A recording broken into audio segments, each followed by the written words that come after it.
Welcome to foods of India. காய்ச்சல், சளி, இருமல் இதெல்லாம் இருந்துச்சுன்னா இந்த ரசம் வச்சு கொடுங்க, உடனே சரியாயிடும். அதே சமயத்தில் உடலில் உள்ள தேவையில்லாத கொழுப்பை கரைக்கிறதுக்கும் இந்த ரசம் ரொம்பவே உதவும். இந்த கொள்ளு ரசம் செய்கிறதுக்கு நம்ம கொள்ளை ஊற வைக்கவும் வேண்டாம், அதே மாதிரி வேக வைக்கவும் வேண்டாம். எப்படி டக்குன்னு உடனே 5 நிமிஷத்துக்குள்ள இந்த கொள்ளு ரசம் செய்யலாம் அப்படின்னு வாங்க இப்போ நம்ம பார்த்துடலாம். இந்த கொள்ளு ரசம் செய்கிறதுக்கு நான் 1/4 கப் அளவுக்கு கொள்ளு எடுத்திருக்கேன். கொள்ளை கல் மண் இல்லாமல் நல்லா சுத்தம் பண்ணதுக்கப்புறம் இந்த மாதிரி ஒரு கடாயில் அடுப்பை மீடியம் ஃப்ளேமில் வச்சு நல்லா வறுத்து எடுத்துக்கணும்.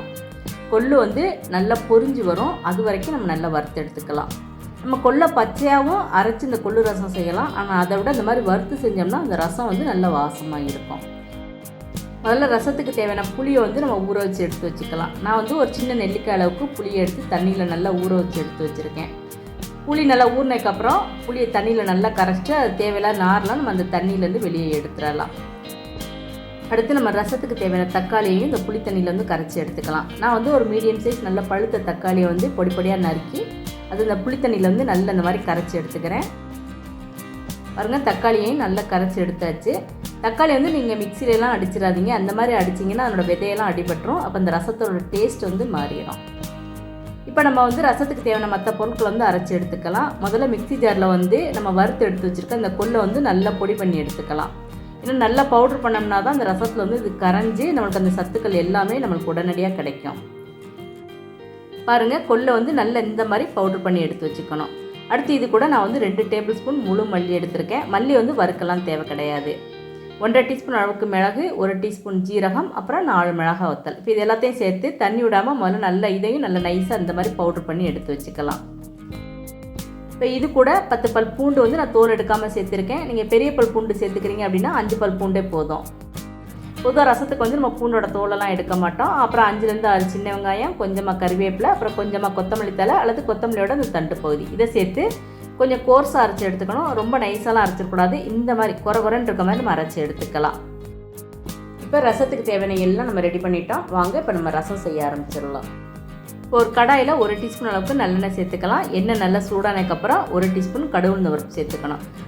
கடுகு நல்லா பொரிஞ்சதுக்கப்புறம் 1/2 டீஸ்பூன் ஜீரகம், 1/4 டீஸ்பூன் வெந்தயம், 1/4 டீஸ்பூன் மிளகு. இப்போ இது கூட 3 மிளகாத்தில் அந்த மாதிரி காம்பு எடுத்துகிட்டு சேர்த்துக்கலாம். இப்போ இதெல்லாம் சேர்க்கும்போது அடுப்பை நம்ம சிம்மில் வச்சுக்கணும். இப்போ இது எல்லாம் சேர்ந்து நல்லா இந்த மாதிரி பொரிஞ்சு வந்ததுக்கப்புறம் 1/4 டீஸ்பூன் அளவுக்கு பெருங்காயத்தூள் சேர்த்துக்கலாம். இப்போ இதுக்கப்புறம் நம்ம அரைச்சி எடுத்து வச்சுருக்க அந்த பவுடர் இது கூட சேர்த்து எண்ணெயில் நல்லா வதக்கி எடுத்துக்கணும். இப்போ இது சேர்க்கும் போது நம்ம அடுப்பை சிம்மில் தான் வச்சுக்கணும். குறைஞ்சது 1 நிமிஷமாவது எண்ணெயில் இதை நல்லா வதக்கி எடுத்துக்கலாம். அப்போ அந்த பூண்டு அந்த கொள்ளோட வாசம்லாம் நல்லா வரும். அந்த மாதிரி வரும்போது நம்ம கரைச்சி எடுத்து வச்சுருக்க அந்த புளிக்கரைசல் இதில் சேர்த்துக்கலாம். இப்போ இது கூட நம்ம தண்ணி தேவைப்பட்டால் இன்னும் கொஞ்சம் தண்ணி கூட சேர்த்துக்கலாம். பொதுவாக ரசம் அப்படின்னாவே கொஞ்சம் தண்ணியாக தான் இருக்கும். ஆனால் இந்த கொள்ளு ரசம் நம்ம கொஞ்சம் கெட்டியாக வச்சோம்னா தான் அந்த அடியில் இருக்க கொள்ளையும் சேர்த்து சாப்பிட்றதுக்கு நம்மளுக்கு ரொம்ப வசதியாக இருக்கும். இப்போ நான் 1 டீஸ்பூன் அளவுக்கு மஞ்சள் தூள் சேர்த்துருக்கேன். இப்போ இதையும் சேர்த்து நல்லா இந்த மாதிரி கலந்து விட்டாச்சு. இப்போ அடுப்பை ஃபுல் ஃப்ளேமில் வச்சுக்கணும்.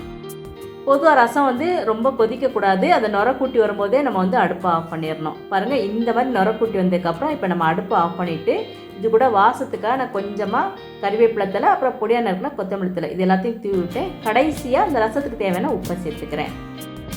எப்போவுமே ரசத்துக்கு முதல்ல உப்பு சேர்த்துடக்கூடாது, கடைசியாக தான் உப்பு சேர்க்கணும்.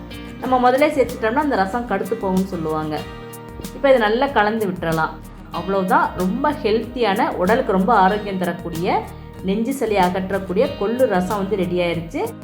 நம்ம வீட்டில் யாருக்காவது காய்ச்சல், சளி, இருமல் அப்படின்னா உடனே நம்ம ரசம் தான் வச்சு கொடுப்போம். அந்த வகையில் இந்த கொள்ளு ரசமும் நீங்கள் இந்த மாதிரி வச்சு கொடுங்க. காய்ச்சல், சளி, இருமல் எல்லாம் உடனே சரியாயிரும். அதே மாதிரி உடல் எடையை குறைக்கிறதுல பெரும் பங்கு வகிக்கக்கூடிய இந்த கொள்ளை வாரத்தில் ஒரு தடவையாக நம்ம எடுத்துக்கிட்டோம்னா ரொம்ப நல்லது. நீங்களும் இன்றைக்கே இந்த கொள்ளு ரசம் செஞ்சு பாருங்கள். இந்த வீடியோ உங்களுக்கு பிடிச்சிருந்ததுன்னா ஃபுட்ஸ் ஆஃப் இந்தியா சேனலை சப்ஸ்கிரைப் பண்ணுங்கள். தேங்க்ஸ் ஃபார் வாட்சிங்.